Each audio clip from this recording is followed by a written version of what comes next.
Singer, can you address this? You are borrowing me your watch.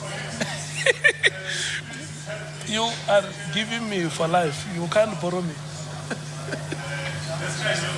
No, today we are finishing at 5, don't worry. Yeah, but tell Kgosi, he's here. You see, Honorable Braden Mark is telling me about the time. Can we?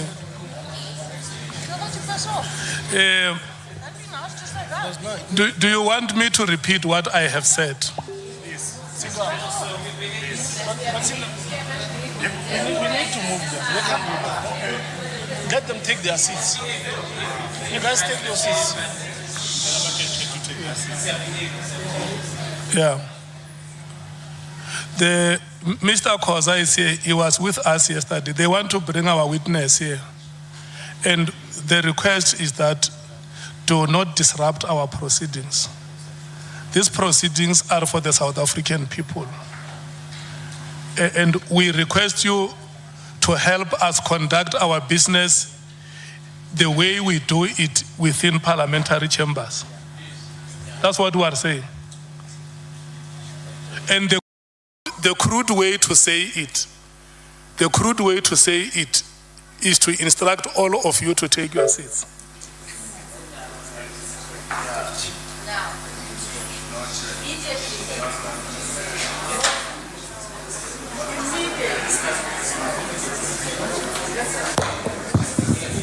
Chair, you can't give such an instruction. Bring the witness. The witness is secured. They will take pictures and sit down. They do that all the time. It is in the best interest of South Africans for them to be where they are. That is what we are going to do, Honorable Malema. Please. Can everybody sit down? The witness will come here. We will invite you to take pictures. Can you please sit down? If you want to take pictures, we can even invite you one by one. Can you please sit down?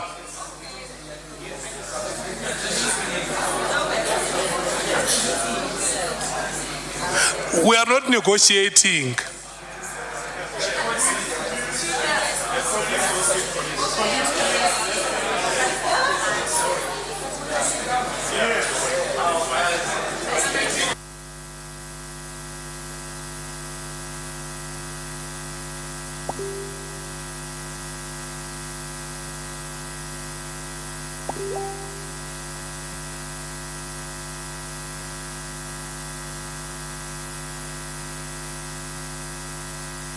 Can you please sit down?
Well,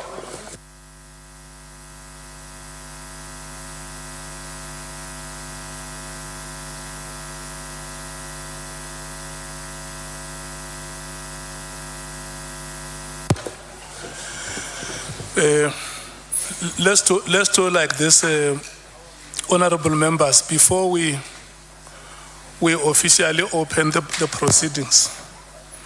Can we invite the members of the media? We give them 10 minutes to take pictures.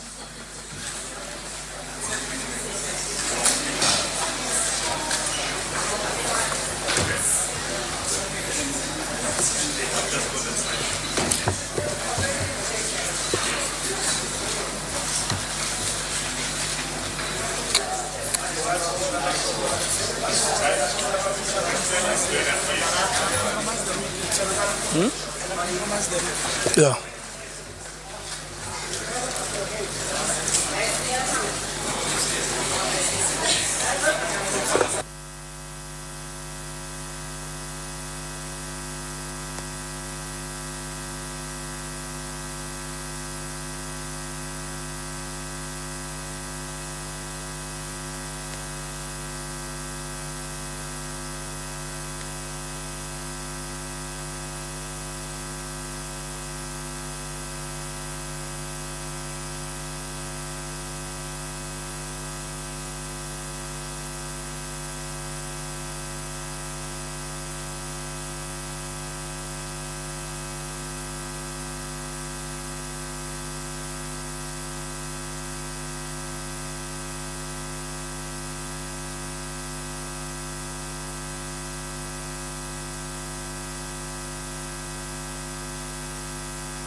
Can I check, is there any person from the media who would have wanted to take a picture and was obstructed?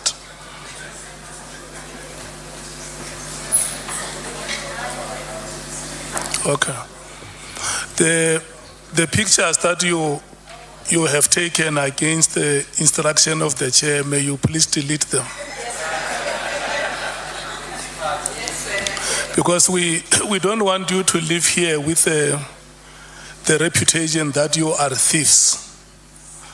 If a member of the public steals something, the media is the first to report that Soviet has stolen.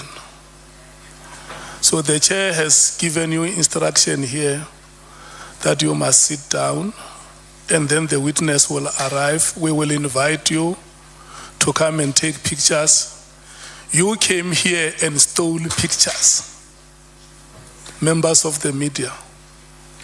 And for sure, you have learned today how we do things in this committee. Thank you so much. Honorable members, good morning, Honorable Ntuli. Good morning, Honorable Sangoni. Good morning, Honorable Ngola. Good morning, Honorable Skosana. Good morning, Honorable Nomvalo. Good morning, Honorable Cameron. Honorable Brayden Bach must be sitting next to you. She was here showing me that it is 11 o'clock, we must start. I greet Honorable Malema, good morning. Mukhalaka. Good morning, Honorable Matthews. Good morning, Honorable Mwango. Good morning, Chair. Good morning, Honorable Sols. Good morning, Honorable James. Good morning, Honorable Sokanyile. Good morning, Honorable Shongwe. Good morning, Chair Mukhalaka. Awanake Mukwaduba. Oh, Mukhalu. Yes. Good morning, SC. Good morning, Advocate Zikalala. Good morning to our witness, Mukoni. If you can please press the microphone. Lekai Matlala Khodum. Mushat. The staff of Parliament, good morning to you. And good morning to members of the media. Honorable members, we are going to start with today's proceedings. Before we start, I'm going to give the SC just to make a statement on one or two things, because following from our discussions yesterday, we have not been able to finalize the statement, but by now it should be ready to the members. I think the SC will clarify that point. Before I give him, can I check if we have apologies? We haven't received any apologies. I wanted to check on the part of the members if there are any apologies you want to record with the presidium here. Okay, no apologies, we proceed. The next item that I want to clarify, which is a matter of national interest and which might have exploded yesterday, is with regard to the composition of this committee. This committee comprises 11 members, 4 from the African National Congress, 2 from the MKP and the Democratic Alliance respectively, and the Economic Freedom Fighters, the IFP and the Patriotic Alliance. Each has 1 member in this committee, and it gives us a team of 11 members. Each of the parties, the ANC, the MKP, the DA, and the EFF, qualify to have what we call alternate members. In the absence of Honorable Malema from the EFF, the person who comes in is Honorable Mattheys. In the absence of either Honorable Shongwe or Honorable Nomvalo, Honorable Skosana or Honorable Nomvalo, Honorable Shongwe comes in. And in the absence of Honorable Bradenbach and Cameron, Honorable Chopper is the one who comes in. And in the ANC, the alternate is Honorable Sokanyile. From the IFP and the Patriotic Alliance, in the event either Honorable Mwango or Honorable Sols is unable to come, the member who will come in will be coming from the Freedom Front Plus, that is Honorable Vessels. Is the first alternate member of this committee from the minority parties. And Parliament, because it has rules, it has policies. The procurement policy of Parliament does not allow Parliament to pay logistics for alternate members of committees unless there has been an indication that one of the members who is a full member will not be able to travel. And then the alternate will come in as a full member. So I just felt that this matter must be clarified so that there must never be any inaccuracies in public. There must never be any citizen of this country who thinks that there are clandestine things that are being done to keep certain people away from the work of the committee. And for further reference, I will refer each one of you, including members of the public, to section 156(2) of the rules of the National Assembly. Thank you so much. I think that is adequate. I just felt that I must clarify it. And lastly, that the chairperson of this committee remains Molapi Soviet Lakhanyan. Is the one who speaks on behalf of this committee and speaks the decisions of the committee, not my own decisions.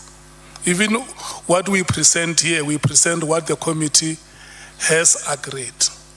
And there is no other chairperson, and the alternates also do not have a chairperson. There is only one chairperson. Thank you so much. Mukhaduba Mapaka Mnare, Wabu Maselangkwan. SC, may I give to you to make a statement regarding today's proceedings and the statement of the witness? Good morning. Can you hear me, Chair? Honourable members, good morning. My colleagues from Parliament, Ms. Sigalala, my colleague, the media, and everyone present.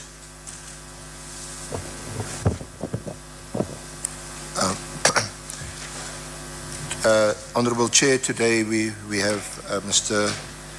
Kgosi, nicknamed Kat Matlala, present here today. He's been invited to appear before the committee, and he has accepted the invitation to appear. There have been some glitches.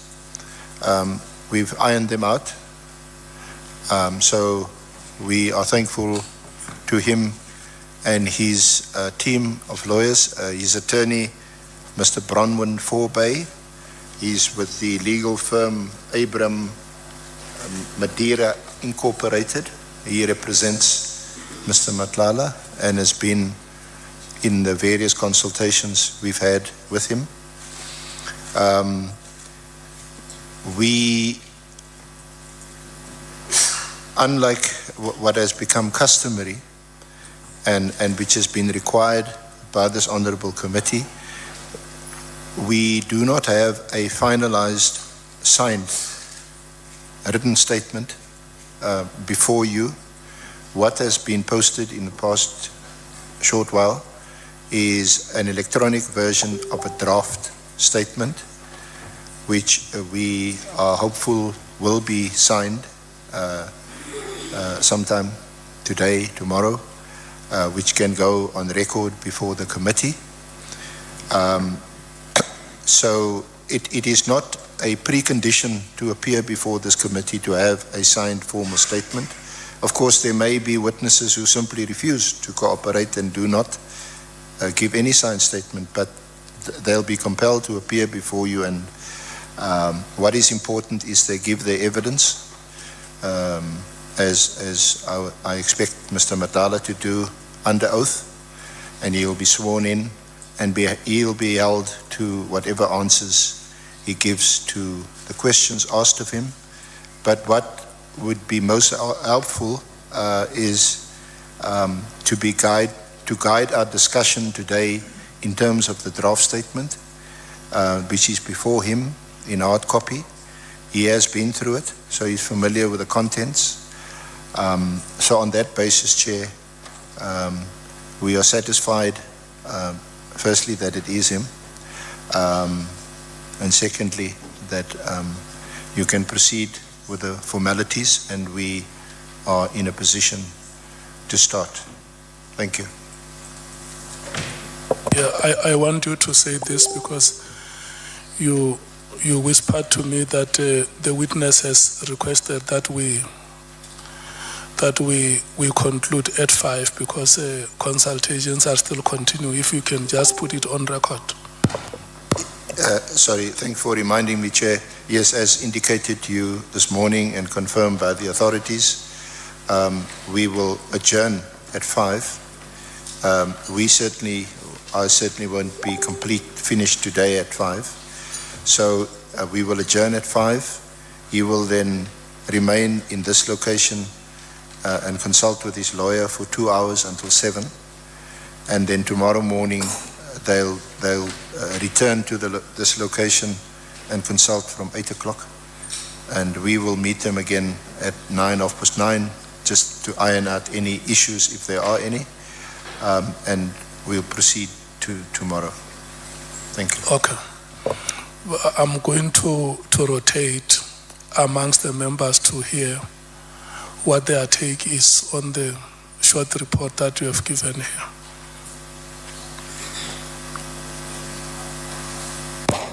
Thank you, Chairperson. We note and accept the report. We have no issues with the report from the SC. Thanks. MKP. No, thank you very much, Chair. Chair, we have an established practice in this committee. When General Nhlanhla Mkhwanazi came here as the first witness, we identified discrepancies in his statement because we did not want to carry on with a statement which has loopholes, because the statement might be a legal is a legal document and might be a document to be used in litigation in future. We are not comfortable with cross-questioning a witness under a statement which has not been signed. Our proposition, Chair, is that we must adjourn and allow the witness to finish consultation, because all the things that are in a statement are things that he will be accountable for in future. So if he comes and say, I was not under oath, or the statement that you are asking me about was unsigned, so I can't take ownership of that, then we're going to have a problem. So we can't open loopholes. Let's allow the witness. We are patiently here. By the way, our session with him has been scheduled for 3 days. So as Jahanga to a point where we are ready to make mistakes and continue under an unsigned statement to which the witness is not going to be accountable in future. Let's have a proper document signed and commissioned so that we can question the witness based on a proper document. So we're not joining a chorus of saying we're fine with the explanation that we have been given by the SC. Let's allow him. He says when we break at 5, he's going to have consultation with his lawyers. He must have that consultation now. If he wants 2 hours, we give him 2 hours. We come back later, maybe at 1 when he's done. Then we start the proceedings from the correct note. That is our submission. Honorable Skosana. Thank you, Chair. I just want to make it very clear, Chair, that I think everyone knows that this is not a court of law. You know, the issue of this statement that ever since we started, like my colleague has already articulated, is that tomorrow there won't be any ownership of the statement which we are going to begin with now here. Let's give the witness and his legal team a time, you know, for them to complete this statement, the submission, you know, for us not to find ourselves tomorrow in court of law. And I think it's only proper, you know, to be consistent and make sure that the witness as well feel comfortable here with us. This is not a court of law, as I said earlier. You know, the witness must be given time with his legal team to finalize and sign. Then we can begin. But if we begin with the unsigned statement, I don't think it's fair as well for the witness himself. I thank you, Chair. The Democratic Alliance. We have no difficulty with the proposal, Chair.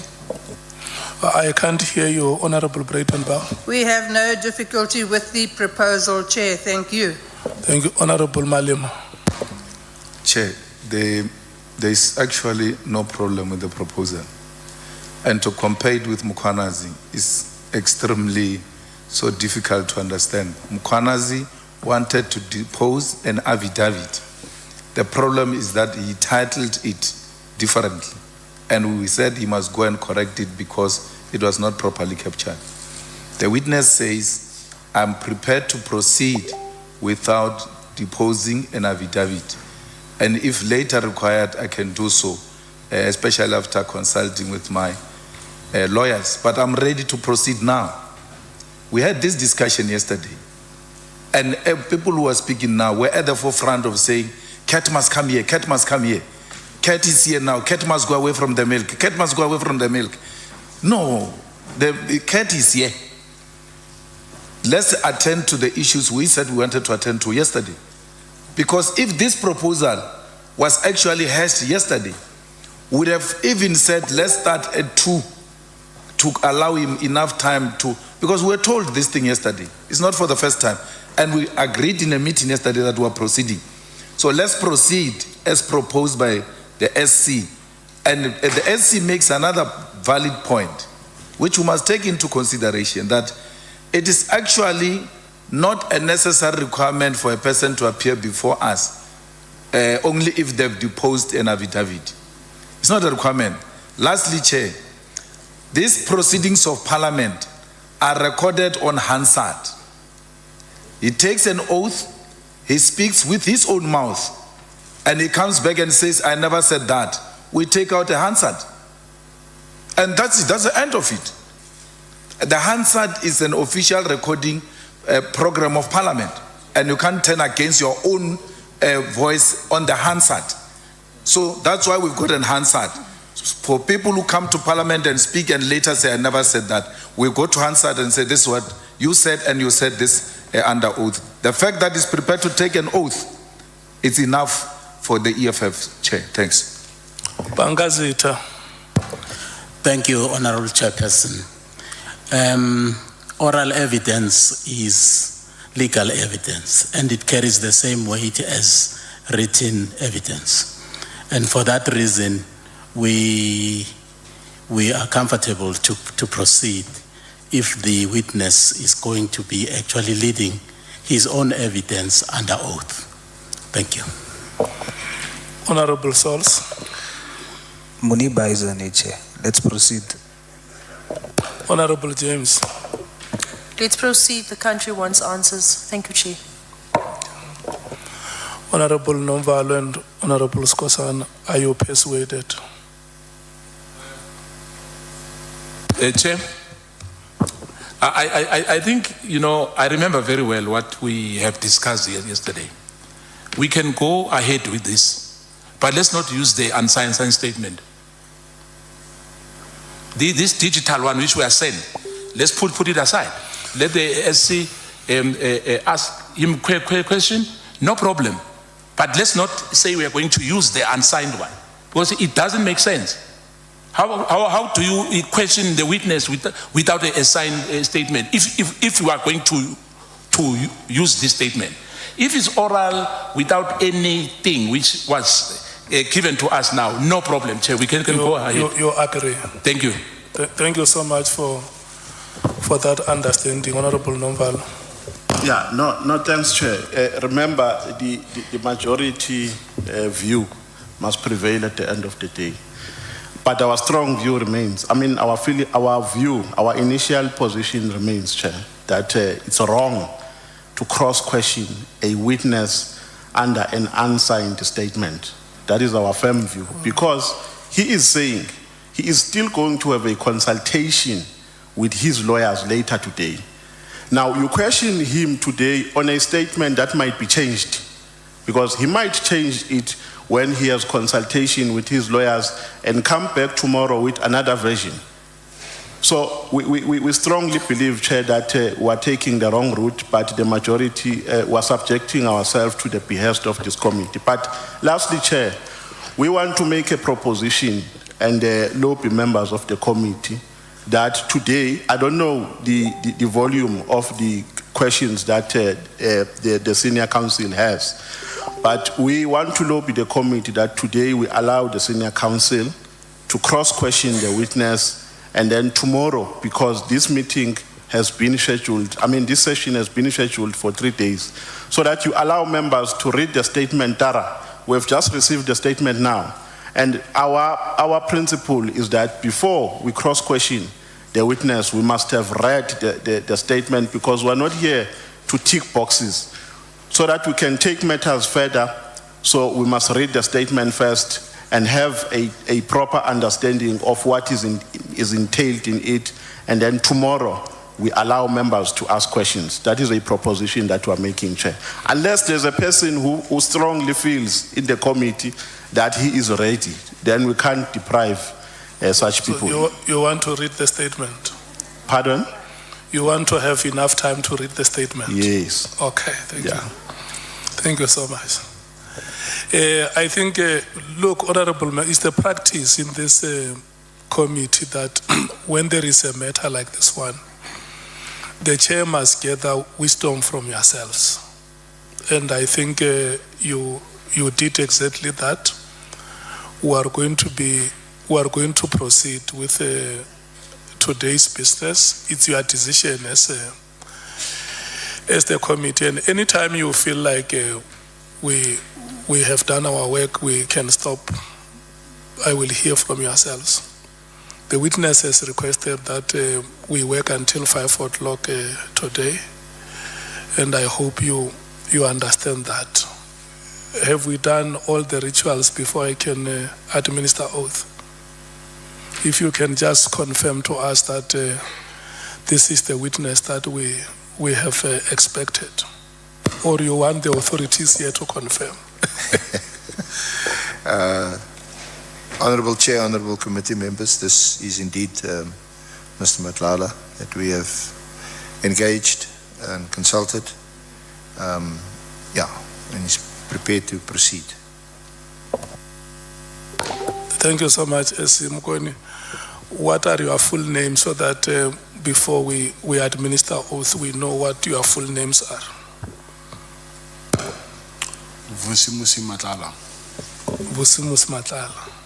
Thank you so much. Before we administer oath, I just want to read the following to you, that you have been invited before this ad hoc committee, which is investigating allegations that were made by KZN Police Commissioner Nhlanhla Mkhwanazi on that day of the 6th of July, 2025. The committee wants you to help it in its oversight responsibility when it investigates those allegations, which include, amongst others, the alleged unlawful disbandment of the Political Killings Task Team, otherwise known as the PKTT or NPKTT, alleged moratorium on the filling of vacancies within the SAPS, the South African Police Services, and alleged corrupt relationship between senior leadership within SAPS and members of the public, as well as political interference in the work of the SAPS. In extending this invitation to you, the chairperson of the ad hoc committee has indicated that you may provide such information to the committee if you so wish under oath in terms of the powers, privileges, and immunities of Parliament and Provincial Legislatures Act 2004. Mr. Vusimus Matlala, please be informed that by law, you are required to answer fully and satisfactorily all the questions lawfully put to you, or to produce any document that you are required to produce in connection with the subject matter of the inquiry, notwithstanding the fact that the answer or the document could incriminate you or expose you to criminal or civil proceedings or damages. However, Mr. Matlala, you are protected in that evidence given under oath or affirmation before a house or a committee of Parliament may not be used against you in any court or place outside Parliament, except in criminal proceedings concerning a charge of perjury or a charge relating to the evidence or documents required in these proceedings. Furthermore, please be aware that in terms of Section 17.2 of the powers, privileges and immunities of Parliament and Provincial Legislatures Act, a person who willfully furnishes a House or a Committee of Parliament with information or makes a statement before it which is false or misleading commits an offense and is liable to a fine or to imprisonment for a period not exceeding 2 years. So you are now required to make a choice whether you take an oath or you take affirmation. Which one do you elect? I take an oath. You have elected to take an oath. You will say the following after me. May you please say I and mention your full names. I, Matlala, swear that the evidence I shall give swear that the evidence I shall give shall be the truth, the whole truth, and nothing but the truth.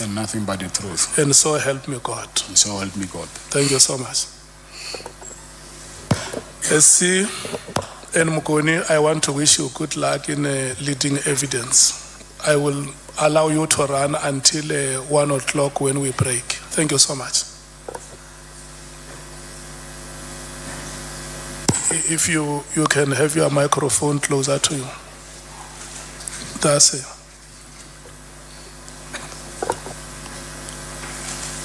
Thank you, Honorable Chair, Honorable members, everyone present. Mr. Matlala, once again, good morning. How are you doing? I'm well and yourself. Okay.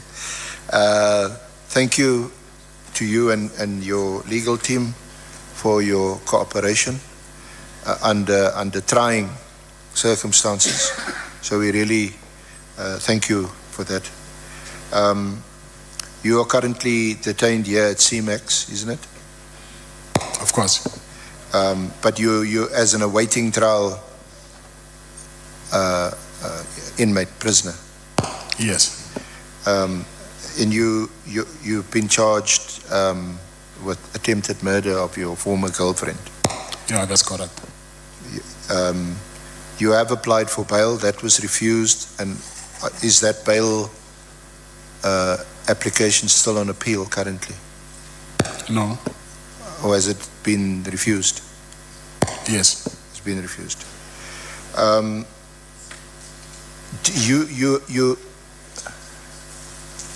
Sir, excuse me.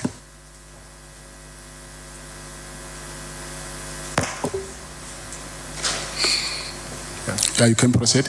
Yeah. You do have a previous conviction. Just tell us briefly about it and in which year? It was 2001. And what was what were you convicted of? It was possession of stolen property.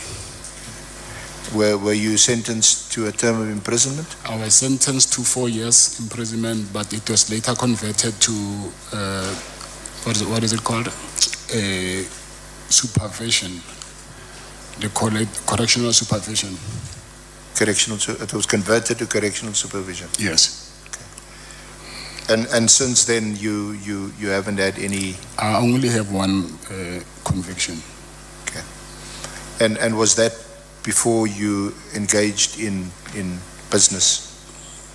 No, I was, but it was informal. Thank you. Now, you know why you are appearing before the committee.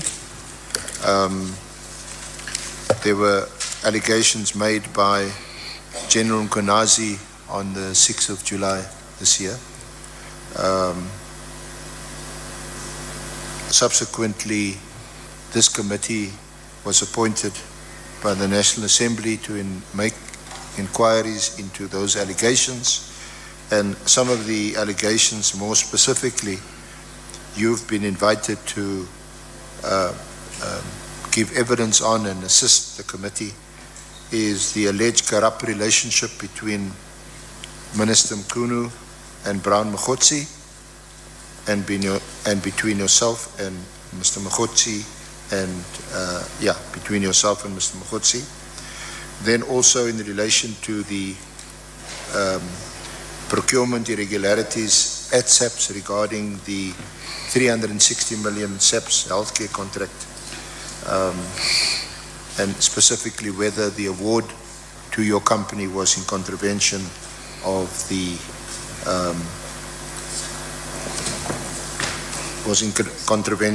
procurement laws, and we'll also discuss with you any possible concerns relating to your involvement with alleged criminal syndicates, and also the Tembisa Hospital tender, in relation to which Ms. Babita Diokaran, who was murdered on account of her being a whistleblower. So we'll touch on those issues in due course. Just give us a brief glimpse of where you grew up, your schooling, and then when you first started in business. They are referenced at paragraph 7 of the draft statement. Yeah, I grew up in Mamelodi East. If you don't mind, Mr. Matlala, maybe it's me, but just speak up a bit. I grew up in Mamelodi East, which is in Pretoria, and I was raised by my single mother, and I went to school also in Mamelodi, which the name of the school is Letlhabile High School. So after my matric, that's when I started to do informal business, buying and selling goods, to a point where in 2001 I ended up being convicted for buying stuff which was illegal, and I've been sentenced to 4 years in prison. And right up until 2017, that's when I formally registered my business. My first business, it was a security business, and then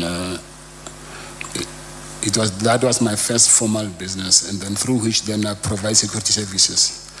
So from then I ended up securing clients from construction sites, schools, even also I've explored into healthcare. And I'm married. I've got 9 children with my wife. I support all of my children. And that's it. Just on a lighter note, your nickname Cat, is that because you got 9 children or 9 lives? 9 children. Both? Okay. You have several companies trading under your name, and they are listed at paragraph 8.1 to 8.6. But can I just take you to annexure VM1? I'm sorry, the statement, as you know, is not yet completed, so I don't have the annexures with me. So I have to just go through them, but I didn't have time to attach them here. Is it not in the thing? I just got them this morning. It's in the file then. Yes, I'm saying, okay, let me just go try and see. It says VM1. VM1, it's the very first.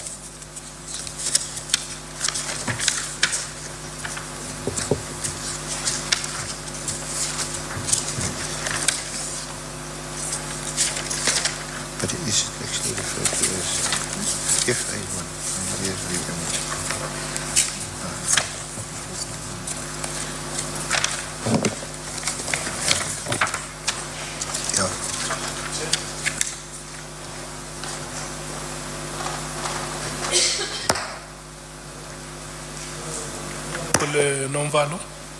No, Chair, I didn't hear the witness properly because sometimes it doesn't speak through the mic. What was he saying? Was he saying he didn't read the statement, or just want to get clarity? Okay, I was saying the annexures are not attached to the statement, so I just got these things in this morning, so I have to go through and check which annexure it is. Or you received the statement this morning? Yes. So the statement was written by lawyers on your behalf. Say that again. Who wrote the statement? My lawyer drafted the statement. We had a consultation and he was busy typing. Then I had to go through it and so I can check everything is in order. But I just got that thing this morning. So you only saw it this morning? That's what I'm saying. Okay. SC. Thank you. Mr. Matlala, can you just go to the first page of that document? It's a document that's drawn from Lexus Wind Deed, which is From? it's this document that has a list of your companies. Have you got it?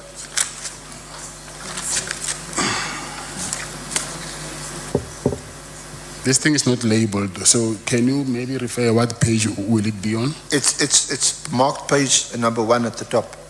Number 1 of the annexes. Mr. Forbay, can you please help your client? Yeah, I can see it.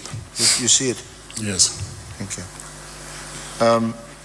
So from there you'll see there's a list of directorships. On the left-hand side, you see? Yes, I see. And some are indicated on the right-hand side, your status. Black AK Trading and Supplies, you're active. CAT VIP Holdings, active. Core Kabeng Trading and Suppliers, active. Amila Bottle Trading, you've resigned. Falcon Cat Trading, you've resigned. Lavindos Hair, active. Luxo Africa Brand Investments, active. Medicare 24 Swani District, resigned. Right to Own, resigned. And then YVM Yasira Entertainment, active. You see that? Yes, I see that. So is that still, as we speak, your status in those companies? It actually is not. The first one is active, and the second one as well. The third one is not active anymore, so I don't know why it shows active here. So the third one, Core Training, yes, it's not active. Kabeng Training, you've also no longer, you resigned. Yes, and Emela Butle and Falcon, yes, I've resigned. Lavindos also is not active. Lux of Africa is active. Medicare, yes, I've resigned. The Right to Own, I've resigned as well. And the last one also is not active. So apart from the third one, Core Kabeng Trading, where you've also resigned, is that accurate? Deregistered, actually. Sorry, Mr. Matlala? I'm saying, you meaning the third company? Yeah, your directorships as indicated here.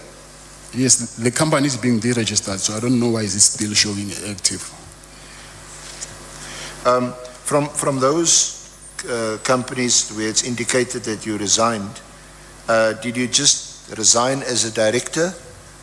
And are you still involved in any of those companies, maybe through shareholding? I only resigned from Medicare as a director, but I still own shares, 100% shares of Medicare. But the rest, I resigned completely. I don't have any control over them. Now, we're going to deal with the Medicare 24 Swani District issue, because that's the entity that applied for, or that bid or tendered for the Medicare contract, the SAPS contract, and you were initially awarded that contract. Is that right? Yes. And at the time that you were awarded... Let me take Honorable Ngola. Thanks, Judge. Chair, I don't want us to leave this chamber with a wrong or incorrect impression, particularly on the statement thingy. Am I understanding the witness correctly that he says his lawyers were helping him to outline the series of events and putting it in a statement form. Not that the lawyers were the ones who were architects of the statement itself. They were helping you explain what happened, what you know, and all that. No, that's not correct. What I was saying is I was explaining to them and he was busy typing. Yes, that's what I'm asking. Okay. Okay, thank you, Chair. I'm covered. Thank you. Sorry, Mr. Matlala,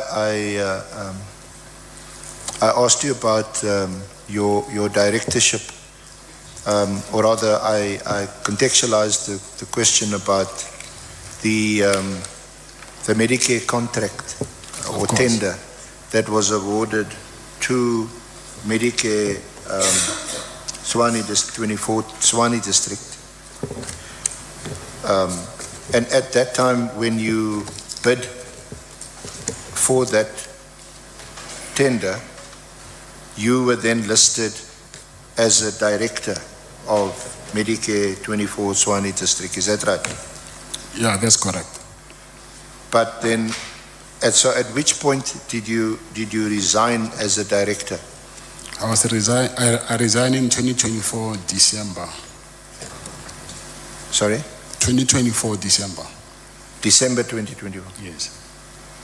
And at what stage was that tender when you resigned? Was it still pending or had it been awarded? I've been awarded by then. By then I've been awarded. Had been awarded. And did you notify SAPS? No, I didn't. You didn't. Is there any reason why you didn't? Was that an oversight? I'll say so.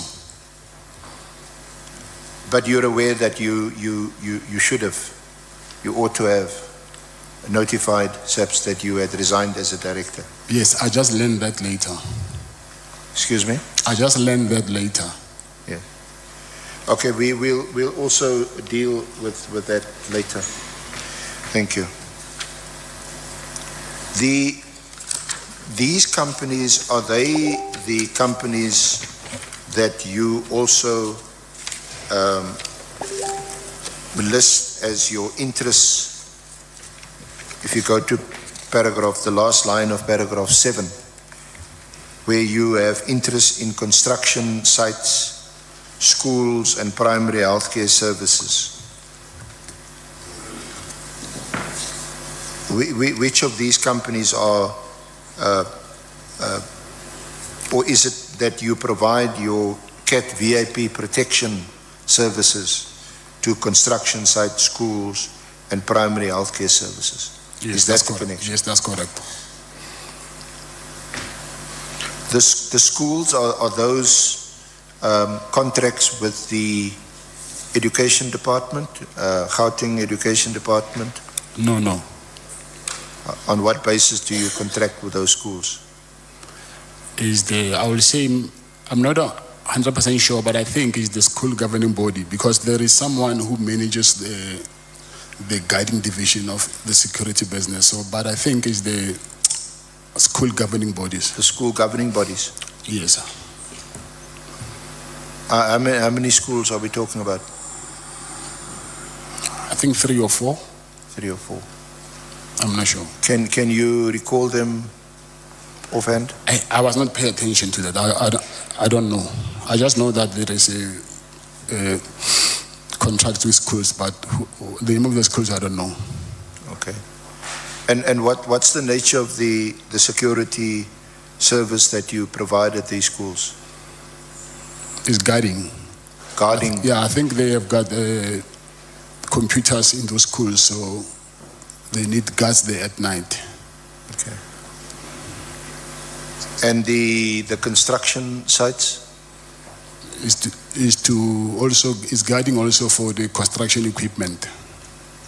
Okay. And are they all private companies or any? Yes, it's a private company. All private companies. Yes.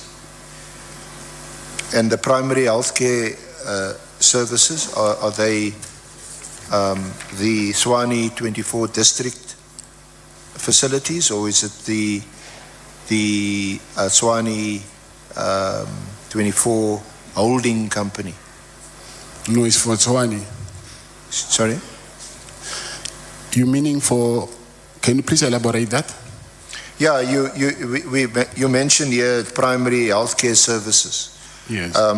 Are those for the Swani holding company or for Yes, the, yes, yes. for the holding company? Yes.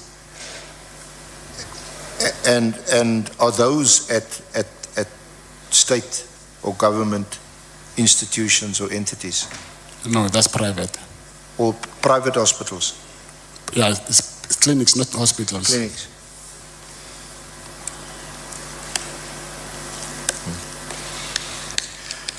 You otherwise also provide personal protection services, isn't it? Yes, that's right. To how many individuals, how many persons? It was only one person. Only one? Yes. Now you mentioned to us that you provided personal protection services to a Mr. Msibi. Yes. Just explain the nature of your relationship with Mr. Msibi, and who was he and what did he do? I believe he's now passed. Yeah, that's right. So just tell us about some background on what your relationship was with him, what was the nature of the services provided to him, and for how long you provided the service. Okay, it was he was a businessman. He was also the founder of Santago, which is a taxi association. And then he had other businesses. And the nature of my relationship with him, he was my client, providing security services for him. So he was your client, and for how long did you provide him with security? I'll say from 2000, what is this year? 2001, or I'll say maybe before COVID, 2000 until right when he passed on. And when did he pass? 2024 January, I think. 2023, 2024 January. 23, 24, I'm not sure. So did you say 2001 or 2021? 2021. 2021. 2021 or 2020, somewhere there, yes. I know you mentioned 3 years, so it must be sort of 2021, 2024. Yeah.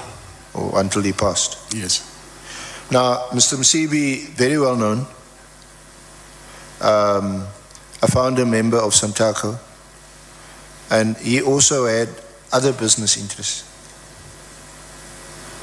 Yeah, but I don't know his. Yeah, I just know that he was a shareholder in SA Taxi. Then he also had a business called Taxi Choice. Sorry? I'm saying what I know that he was a shareholder in SA Taxi. Yeah. And also I know his other company. It is a company called Taxi Choice. We also know that when he passed, he had a big funeral. A big funeral. A big funeral. If you say so. Okay. Did your personal protection services end, I suppose, when he had his funeral? But you would have been there because you knew him. Yes. And you had a personal relationship with him. Yes, sir. Yes, sir. You were very close to him. Yeah. So, I mean, we, apart from looking it up on Google, we also know from former Minister Kele that there was this funeral and he was at the funeral. Okay. No? You saying I was at the funeral? Yes. Yes, I was. Yeah, and what I put to you is not what I'm sucking out of my thumb. I mean, Mr. Kele had also said that he was at the funeral, and it was a big funeral. Yes, I'm not disputing that. He was there as well. I can confirm that. Yeah. So there were a few more other prominent people at that funeral. Yeah. Mr. Molefe,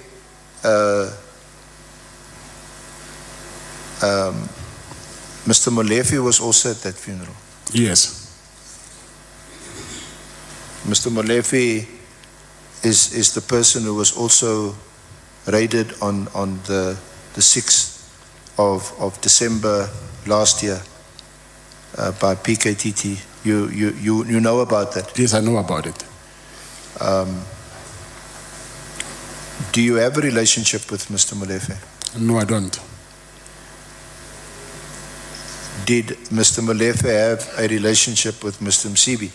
Yes, they did. A business relationship? No, I think they were close friends. They were good friends? Yes. I don't know if they had any business dealings together, but what I know that they were very close. Yeah.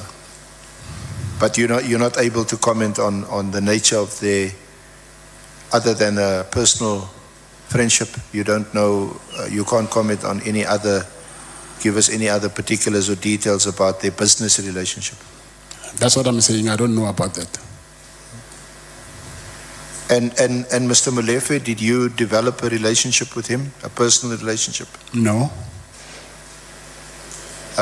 You didn't provide him with VIP protection? No, I never. Okay.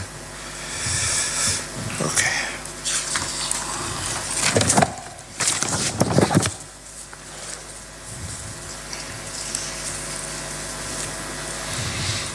Now, it was reported in News 24, and you would be aware of this article, that you had secured some premises in January 2024,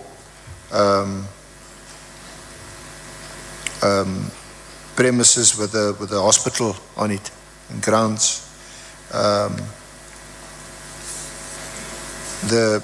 which houses the South African Police Services College. Yes, that's true. And it was alleged that the reason why you leased these premises and this hospital was in anticipation, and in fact that you knew that you would be awarded the much talked about tender, which we will discuss in more detail a bit later. So can you give us some background to that and perhaps deal with those allegations? Yeah, first of all, that hospital, I've been trying to secure the lease for, I think, for the past 3 years. So when they saying I knew about I will get a tender, for me it does not add up. Because I can remember that my first engagement with Public Works, it was somewhere around 2021.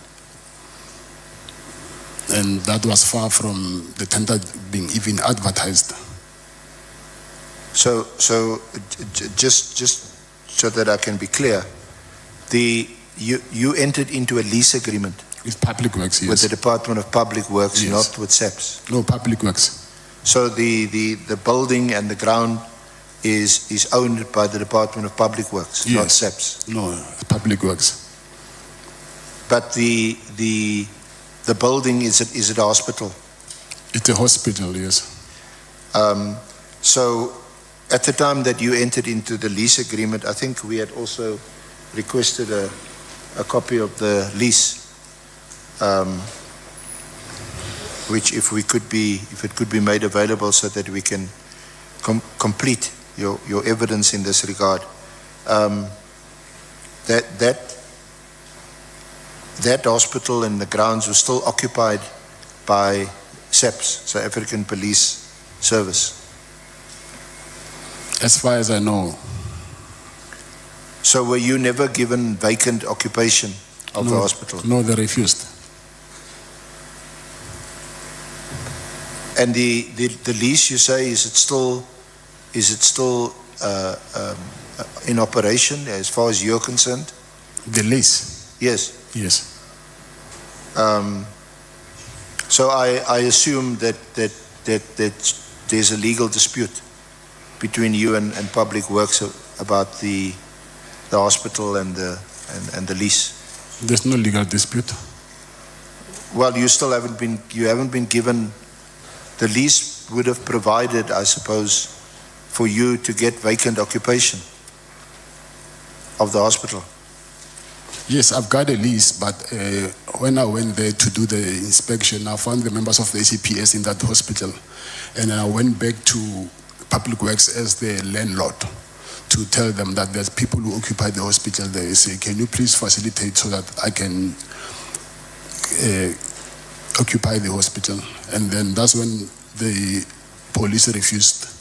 And then I think I ended up sending him a letter that if you don't let me occupy the hospital, then I will take legal action.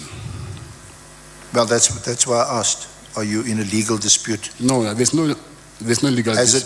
So has it been resolved, or are you still not in occupation of the hospital? Yes. What's yes? I'm not yes. I'm not even now occupying the hospital. So why would you have wanted to lease the hospital in the first place? For what purpose? So where the hospital is inside the training college of SAPS.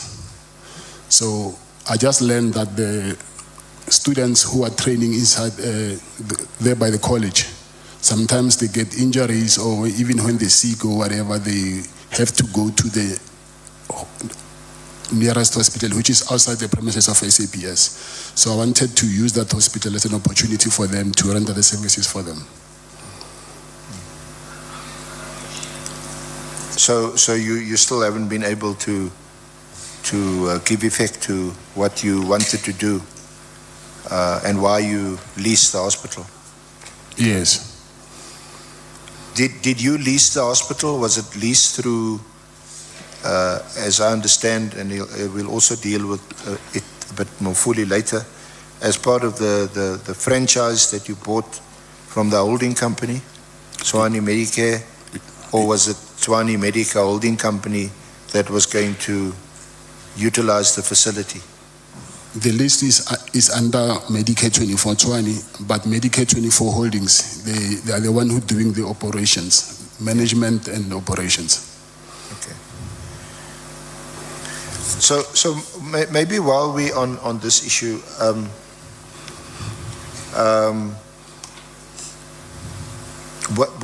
when did you first take an interest or become interested, and even more so from a business point of view, in the healthcare, medical care business? I was introduced by my colleague who me and him, we stay in the same estate. So he is the CEO of Medicare 24 Holdings. So he approached me and he said to me, there's a business opportunity in Medicare 24. So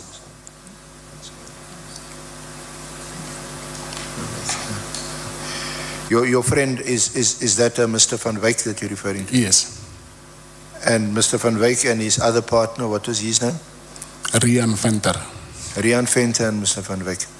Are they the founders of the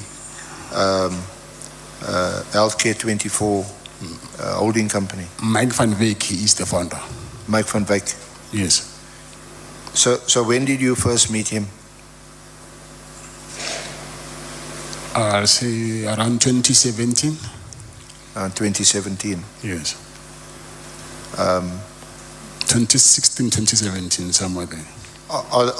Is he and or Venter, are they the ones who first approached you?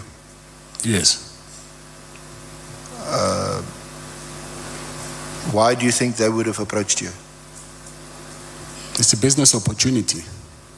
Just as a business opportunity? Yes. And at that stage, 2017, we know that you have an interest in several companies as a director, as a shareholder. But was your big business interest still the VIP protection service? Yes, by then, yes. By then? Yes. and they approached you. Yes. What was your reaction to when they approached you? This is a bit far removed from what you do in business. Yeah, I think maybe if I can elaborate further. Please. So what they wanted to do is he first asked me, what do I do for a living? And I told him that, listen, besides the security thing, I do RFQs, meaning I supply medical equipment to hospitals. So then when I mentioned the word hospitals, that maybe that's when I got his attention, because he's also into healthcare. Then he told me that, listen, we want to expand to, we want to send proposals to manage clinics which are in the townships. But since you are black and maybe you can have a much more advantage than us, so why don't you register the company for you, and then you get business and we do the management, and then you can take the rest. So what was the quid pro quo? It sounds like, and you can comment on it, and sounds like they wanted you to front for them and secure business because who you were, and you're black, African, and you could tender for business. You get the business and they would administer this business. Was that the deal? No, that's not the deal.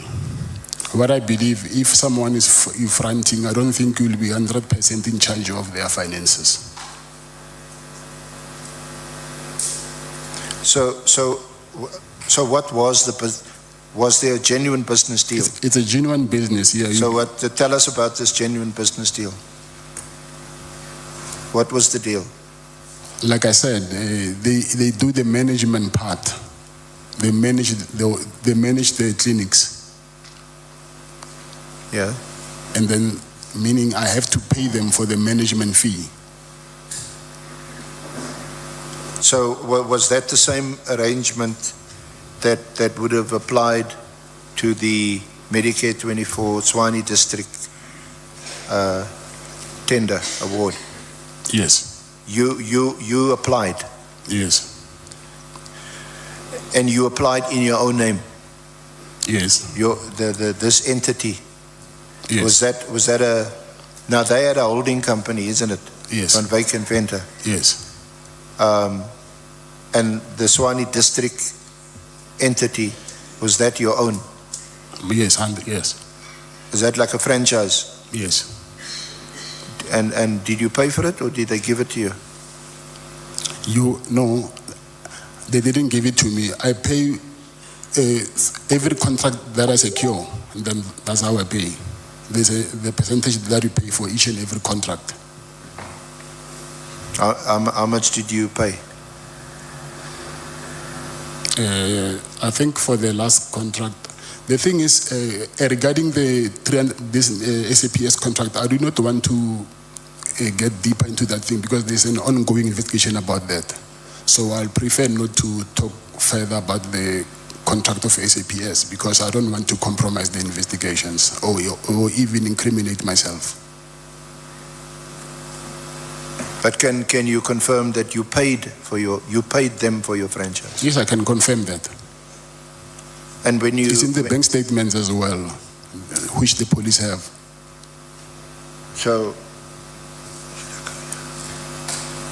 and so, when you bid for the Tshwane 24 contract, the SAPS contract, you did so on your own, through your own company? Yes, through my own company, Mr. Aranse. But like I said, I do not want to go deep into this Medicare 24 SAPS contract thing. But the services that would be rendered, those services would in fact be rendered by Van Wyk and Venter, the holding company, isn't it? The administrative side of it. Yes, that's correct. And that would have Was that indicated in the tender bid document, It's there, yes. or was it left unstated? No, I've supplied the franchise documents. So in the bid document,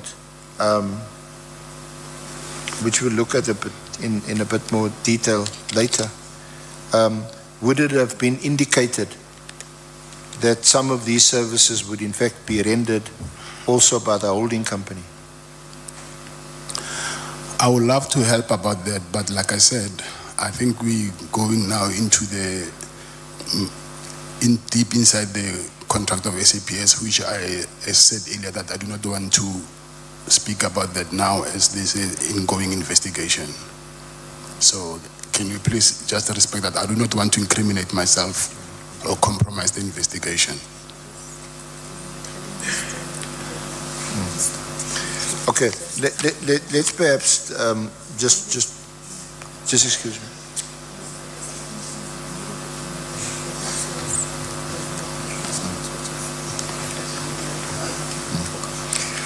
Perhaps let's go to the health risk services contract. Which what? The health risk services tender contract. Can we just go there? You deal with it from paragraph 16 of the draft statement. Of the statement. On page 5. You see it there? Yes, I see it. Yeah. So, may I please take Honorable Sangwan? Thank you very much, Chairperson. Apologies, SC. No, I'm being disturbed by Mr. Matlala's response to not wanting to answer questions after he had taken the oath, which was based on you having read to him, Chairperson, the immunities that are there for him in line with the Powers and Privileges Act, specifically 16.2, which says a person who is being examined under oath or affirmation in terms of section 15 may be required to answer any question put to him in connection with the subject of the inquiry, produce any document that he or she is requested to produce under the section, despite the fact that the answer or the document would incriminate him or would tend to expose him or her to criminal and civil proceedings. Now, it was said when we started that we are not in a court of law. We do operate under the legislation, specifically the Powers and Privileges Act of Parliament. And I think we're going to have to get resolution on that matter, Chair, because we can't have a witness that appears, has taken an oath and then says, I can't answer because I may incriminate myself. I think we need direction on that matter. Thanks, Chair.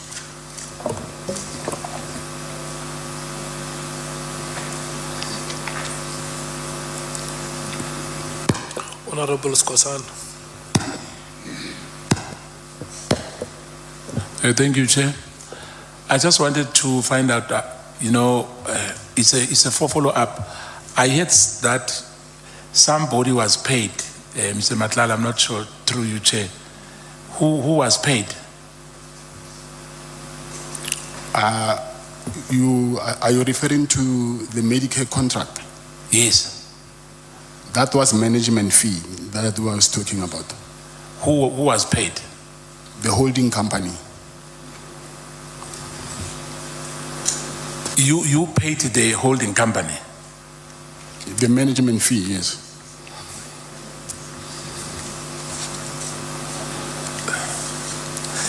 Yeah, because I'm through you, Chair, I'm not sure whether that management fee was part and parcel of the contract itself, the money which you paid to the...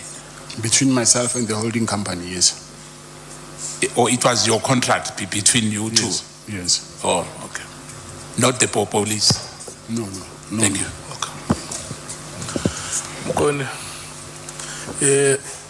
Honorable Sangwen is right that when we administered oath here, we read to you the relevant section in the rules that the evidence that you depose here under oath is part of the immunities that you enjoy here, cannot be used against you anywhere outside these proceedings. Okay, can I answer to that? You are welcome to say anything. They cannot be used against me by who?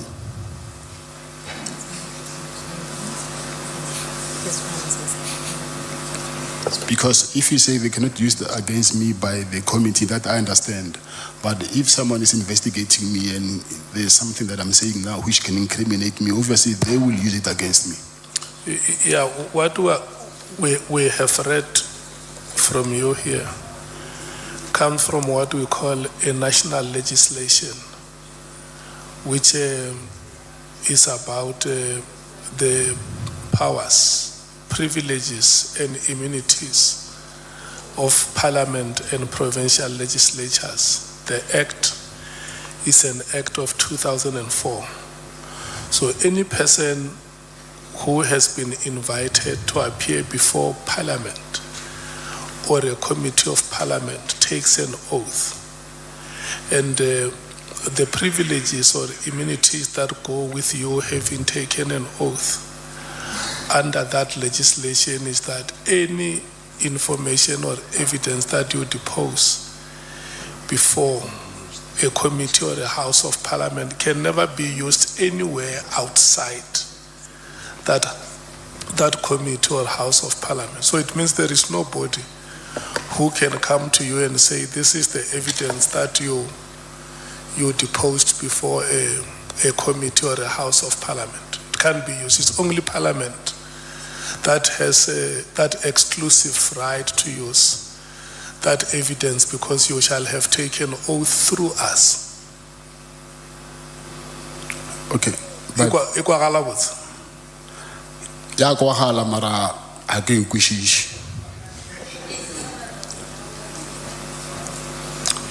My concern is,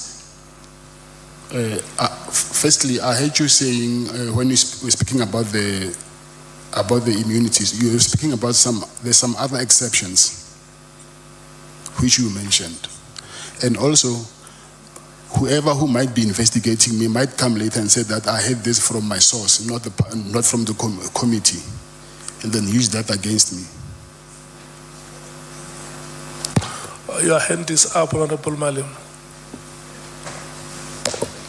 No, Mr. Matlala, it simply means that whatever you share in this committee will never be taken from this committee and say on the basis of this, we are charging you because you gave the committee this evidence which is incriminating you, and therefore are using it to charge you.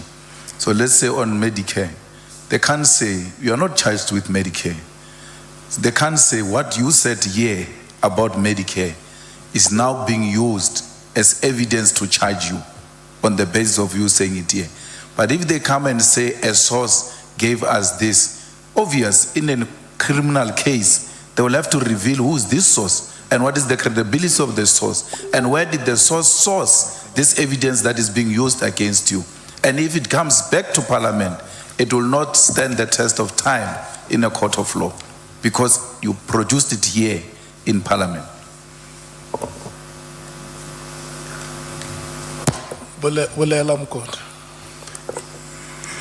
Yeah, yes, I hear him very well, but also I heard you mentioning some exceptions with these immunities, but I didn't get those exceptions. That it's a charge of perjury. Yes, perjury, yeah.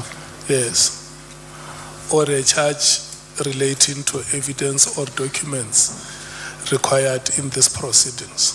So if only any information or any evidence that is required by this proceedings, we mean now you and us as we continue with the hearing. So I want any other case or any other charge that is contemplated here outside of the proceedings that we have with you. Okay.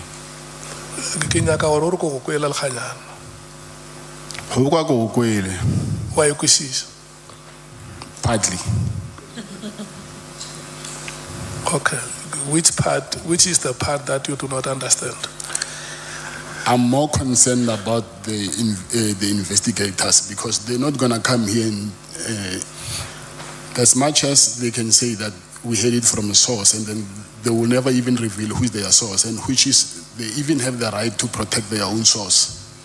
So some of the things, they might be technical. So I cannot guarantee myself that 100% they won't use it against me, but I take it that the committee cannot use it against me. But outside of this committee, whoever wants to investigate me, and then I'm making things easy for him by me, maybe there was something that they wanted to use it against me, then I'm giving it to them on a silver platter. So the law you understand is just that you have fears. I wouldn't say fears. I'll say concerns. Yeah. That even when the law protects you, it may be to a particular extent which may be limited. What I'm saying, there might be a way to manipulate that same law that is protecting me. Or else I wouldn't be here today if that law is protecting me. Yeah. I'm in chains today because of the law that is protecting me. Yeah. What we are reading to you is the law that governs these proceedings. That if you have those concerns, or in the event your concerns come to a reality, you can still contact Parliament and say, this is what you committed, that it will not come back to me, and why am I now being harassed? I think if we can do that with my legal team and then have it in writing, then I'm okay. Let's say it's a matter which during break, your legal team and our team can deal with. Then I'll be comfortable. Yeah. Okay. Well, look, we cannot oppress you from raising any matter that you feel you want to raise, but at the end of the day, there must be a common understanding. Yes. Yeah. Okay. SC, is that sufficient? Chair, not quite. I would have expected and the committee to raise this issue, and they now have, and just to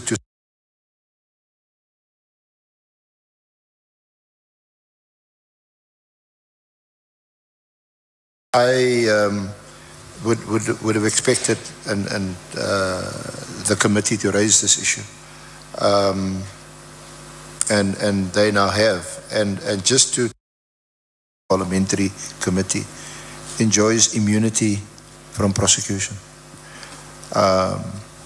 You are privileged in the sense that whatever you say cannot be used against you by any outside third party, unless, which is a constitutional issue, unless, of course, you lie, or you've committed a fraud, or you've told untruths, and someone from outside says, no, what you said here today, it's a lie. So as long as you are truthful before this committee, you enjoy immunity, you enjoy protection. And that is why the committee requests you to answer these questions truthfully, if you can. Yes, Mr. Arance, I think when you take a break, if you can just consult with my legal team, and then I'll be more than happy to continue answering anything that you're asking. Well, Mr. Forbe is here, yes, and he's heard the discussion, the debate. Yes. So maybe during the lunchtime shortly, we can just confirm with you and give you some of his own advice. So just to revert to this health risk services tender contract and your interest in the Medicare business, you told us that. Sorry, Chair, may I proceed? Yeah.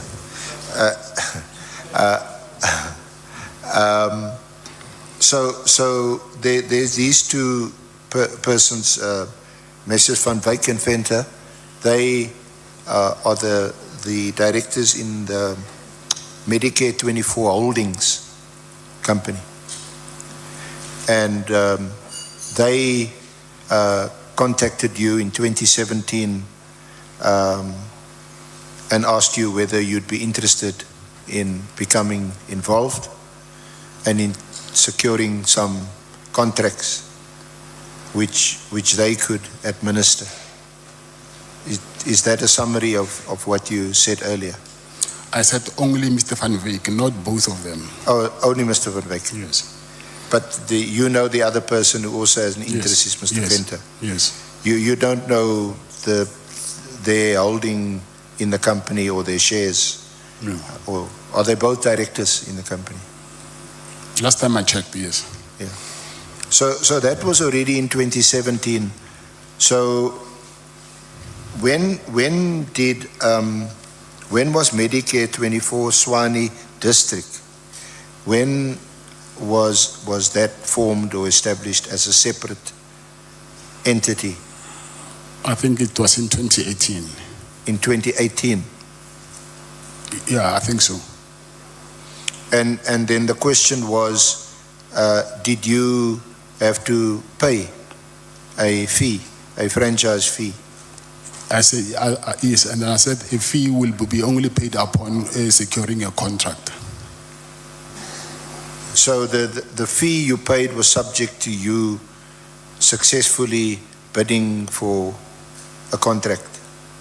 Yes, if a fee meaning a management fee of whatever they will need to do for that specific contract.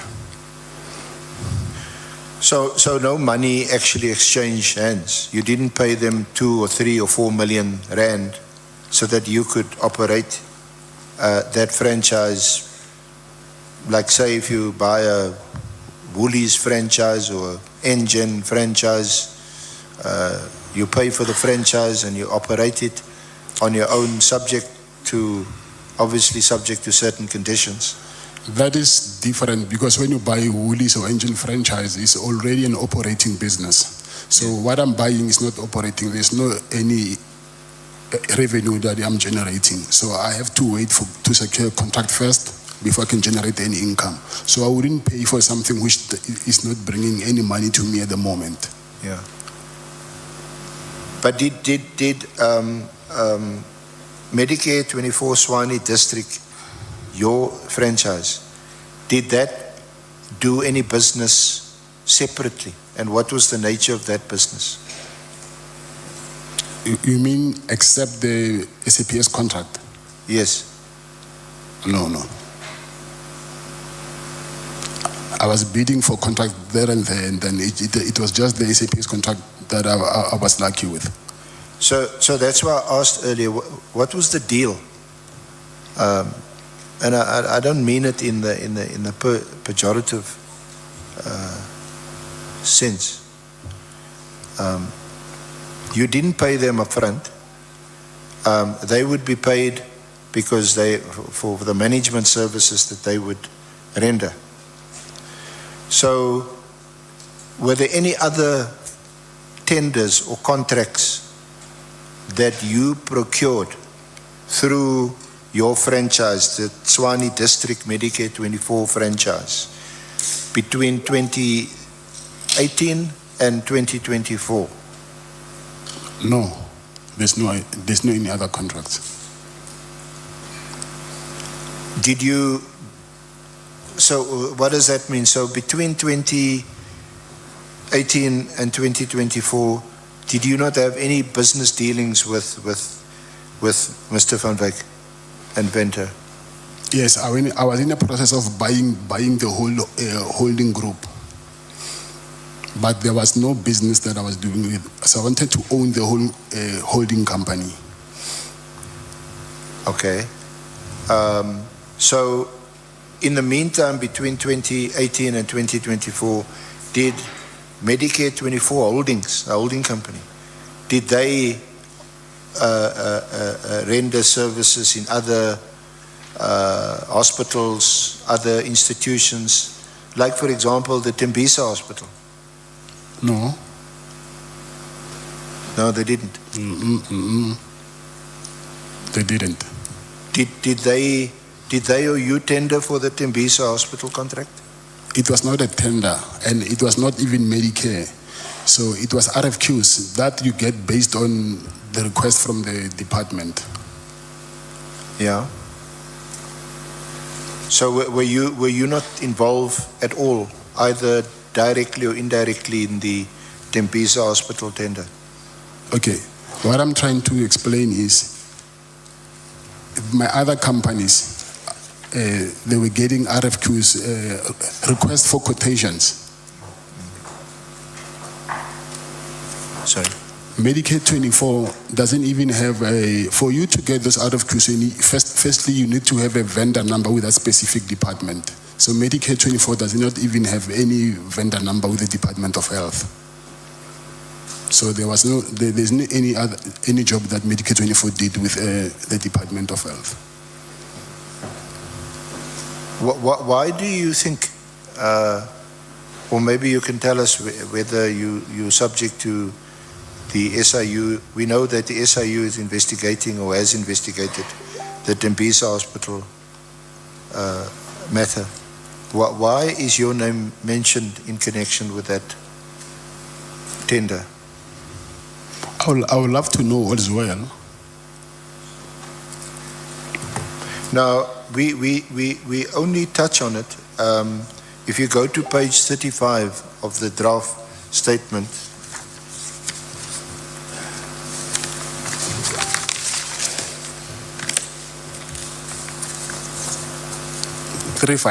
yeah, since we are dealing with this matter, you see there paragraph 137, 9 and 10.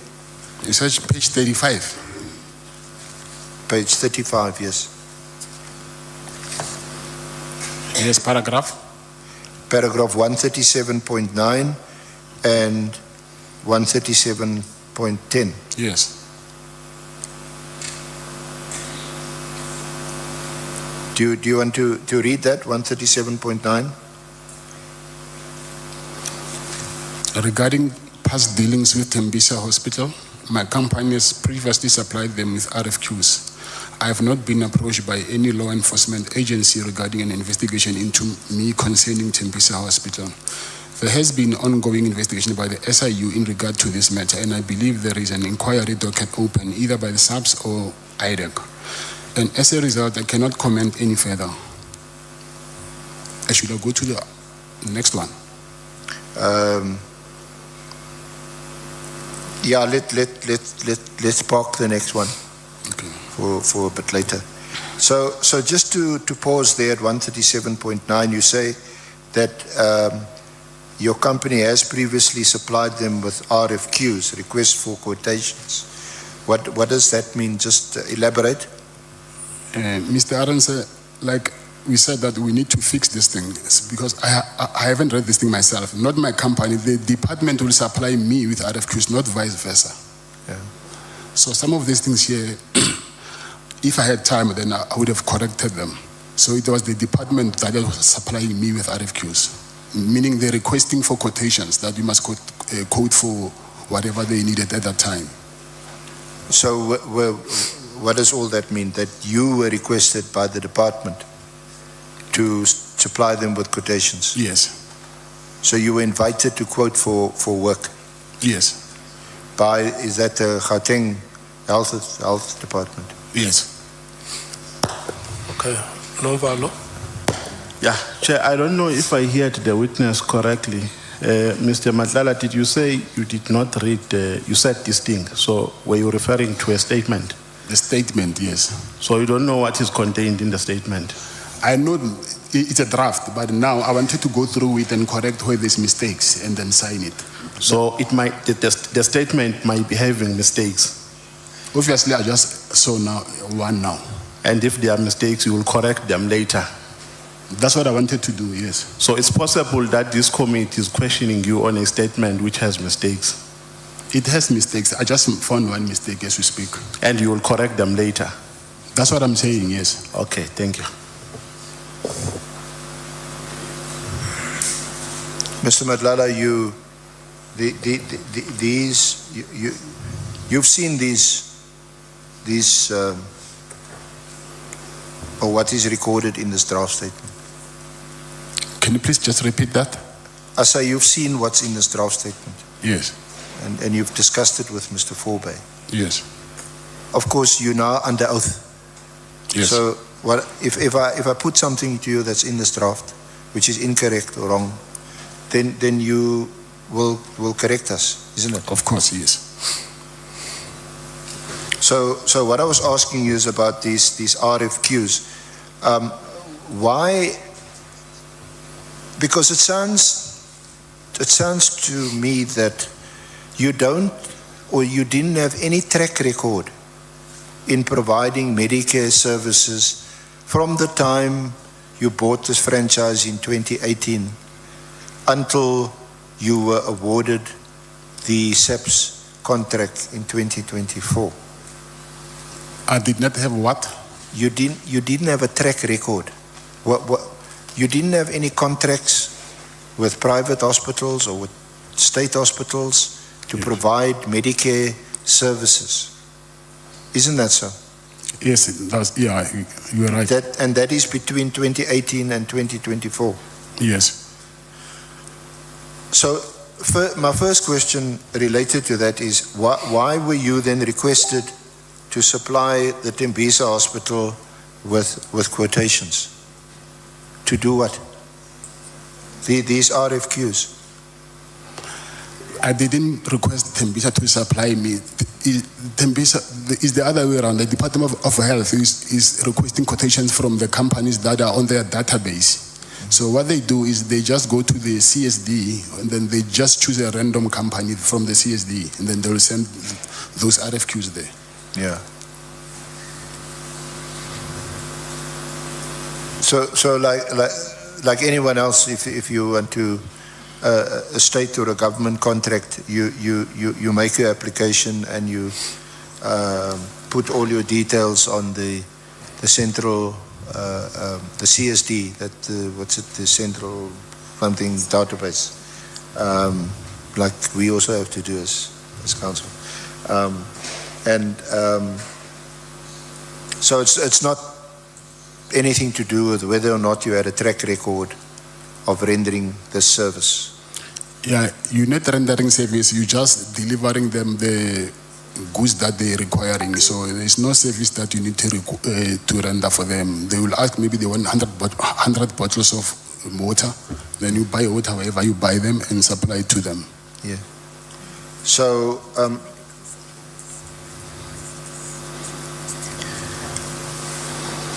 so on what basis do you think you would have been awarded the Medicare Swani contract when you had no track record of rendering Medicare services or Medicare supplies, although that is your stated business? And on top of it, a 350 million rand contract. Okay, if you buy a franchise, so you carry the profile of the holding company. So now I don't need, if I buy a KFC franchise, so the profile will always remain the profile of KFC. So it does not mean that because I bought a KFC from franchise, then I don't know how to cook chicken, and then they have to teach me how to cook that chicken. So I'm still using the recipe from the holding company of KFC to cook that chicken. So even the same as Medicare, the holding company is the one who's going to do the work. They have the track record. So would it be correct to summarize what you're saying, that you were awarded the Medicare contract, the SAPS Medicare contract, on the basis of the record of Medicare 24 holdings? Yes, which I also supplied them with these documents of the franchise document and the holding company's document. But you applied, or you tendered rather for the SAPS contract, in the name of Medicare 24 Tshwane District, not in the name of Medicare 24 Holdings? Yes, it's a franchise, yes. And when you applied or when you tendered for the contract, it was you in your name, and you were the sole director and 100% shareholder, is that right? Yes, that's right, yes. So we're not packing this contract and then we'll see it after one and then deal with other issues here, because I think what we agreed on is that we rather let's pack it for now, and then after one, when you consult with the legal team, then you can come back to this. So, and we know from your evidence now that Medicare 24 Holdings is actually wholly owned and solely owned by Mrs. van Wyk and Venter. You're not a shareholder, you're not a director in Medicare 24 Holdings? Yes, I'm not. So don't you think you tendered for the contract under false pretenses? No, it's not under false pretense. It cannot be under false pretense because I've given them all the necessary documents. Did you indicate in your tender that the services would actually be provided by Medicare 24 Holdings and not by Medicare 24 Tshwane District? Because we know from your evidence, you've got no track record in this field. Yes. And we're talking about a huge 350 million rand contract where you will service our officers, men and women, in the field doing an important job to protect us.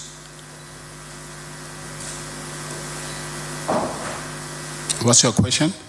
So my question, or what I'm putting to you, didn't you think it was important to disclose that in fact the entity that would supply the services and actually perform the contract is actually Medicare 24 Holdings and not Medicare 24 Tshwane District? Hence I'm saying those documents are in the bid documents. I've given them those documents. Okay. So unless I'm my colleague Ms. Zikalala will in due course discuss with you the evidence that was given by General Fani, who is the chairperson of the bid adjudication committee, that did make the award in the first place, but then that award was subsequently set aside after there was an internal audit and then subsequently a final audit which resulted in the contract being cancelled.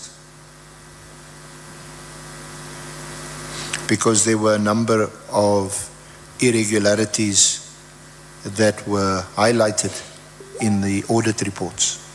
Are you aware of that? I heard about that. You heard about it. And you also heard that there was no proper audit, proper due diligence done. That is not true. Okay, so you heard about it. So on what basis do you say it's not true? They came to the clinic and then they did the due diligence. So when they say not proper, meaning it must be from their side, so that I can't be held accountable for that. I don't know when he's saying it was not handled properly, what was he trying to, because I'm not the one who needs to dictate how must they do their due diligence. But what I know is they came to the facility to do that due diligence. Yeah. So how would you know whether or not a due diligence has been done or is being done when you bid for a contract? Are you contacted? Are you questioned? Yes, they tell you that on this day they will come for due diligence. So who contacted you? The project facilitator. The project facilitator? Yes. Is that Brigadier Cartwright? Captain. Sorry? Captain. Captain? Yes. So you know Captain Cartwright? Because of this contract, yes. Now, we understood his role from the evidence of General Fani that he's called a facilitator. You aware of that? Facilitator meaning? Well, from what General Fani said, a facilitator is actually someone who just prepares the documents and makes sure that all the relevant documents is before the bid evaluation committee. On behalf of SAPS? Yes. Yes. So when and where did you meet Captain Cartwright? I think they came 2 or 3 times to the clinic to do their site inspection, due diligence. And even when I went to sign the contract, I saw him as well. Did you meet with him personally? When? No, I'm asking you. Did you meet with? It was not only him, it was him and other panel members. Someone else? I'm saying it was not only him who came, it was him and other panel members from SAPS, from members of the, I think it's BEC or BAC, I'm not sure. So did he introduce himself as someone who is doing a due diligence on behalf of the bid evaluation committee? They all introduced themselves, not only him. How many of them were there? I don't remember. I was not present. Yeah, I asked you and maybe I missed it. Did you meet him personally? You meaning outside the due diligence day or what? Well, either in his capacity as the facilitator of the bid evaluation committee or in some other capacity or in both. Have you met? Because I met him when I went to sign the contract, yes. And then I also saw him once when he came to the office. And did you meet with him when he came to your office? Can you please explain what do you mean meet? Because I'm saying I saw all of them. Firstly, when they came, I was not present, but I think on the 3rd time when they came, and then I was there, and then I saw them. Yeah, and then they introduced themselves. Then I will know. Yeah, I'm going on your words, Mr. Matlala, and whenever I don't, then you must correct me. Okay, so I don't want to mislead you. You said you met him. Now, was this when you met him at your office? Okay, when I say met him, you mean have I saw him in person or we met and then we had coffee together or something? Yeah. Sorry, I'm asking that when you say we met, are you saying, because I said to you that I met him and other panel members. So I asked you, have you met him personally? Oh, personally, no. On his personal capacity, no.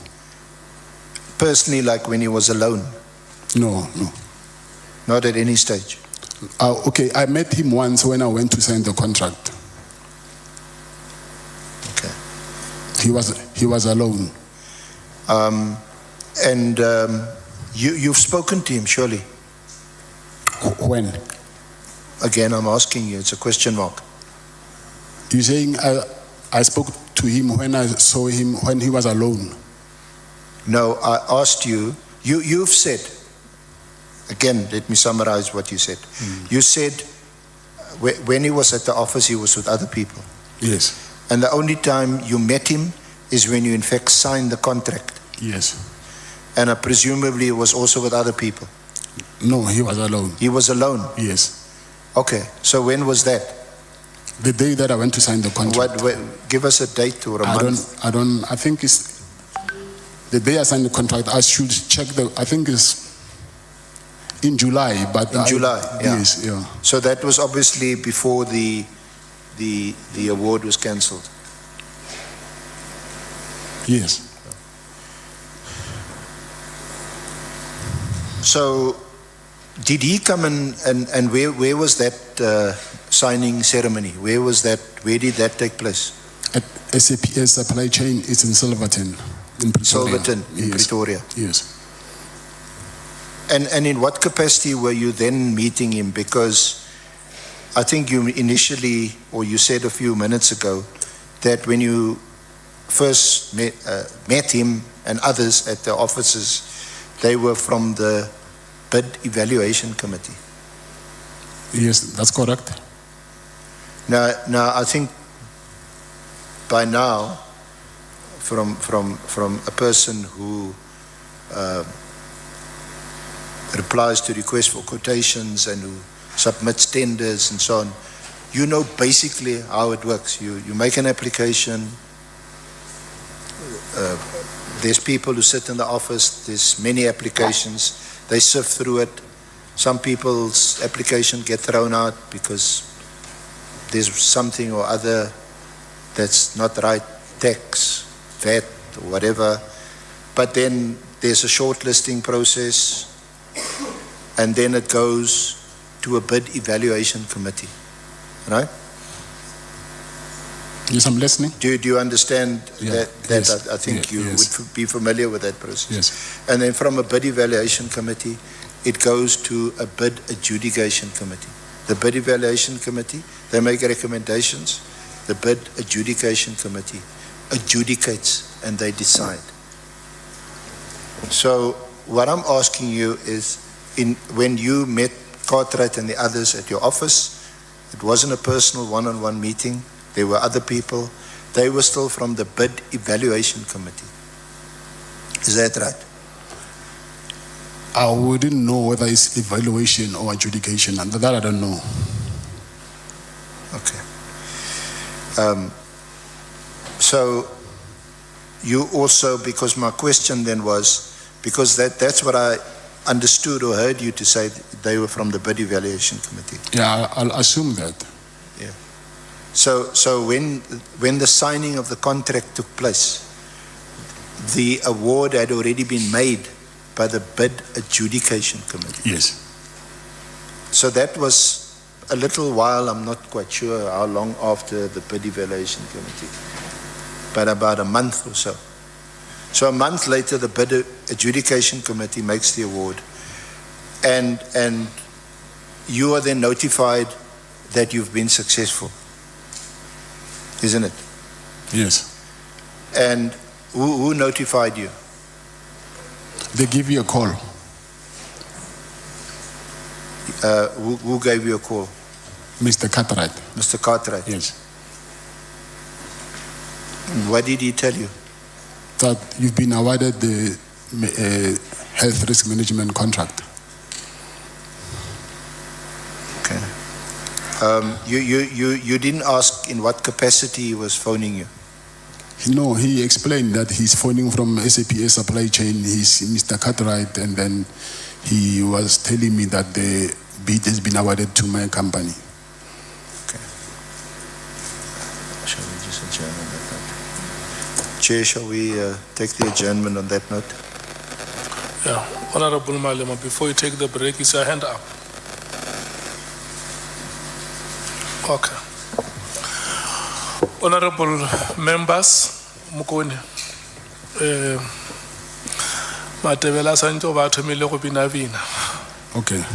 Arian Roshokamabia, we will come back at 14 hours.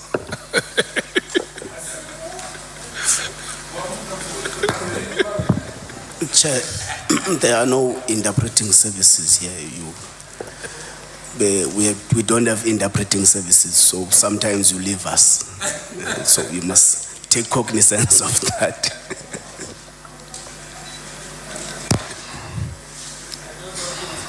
But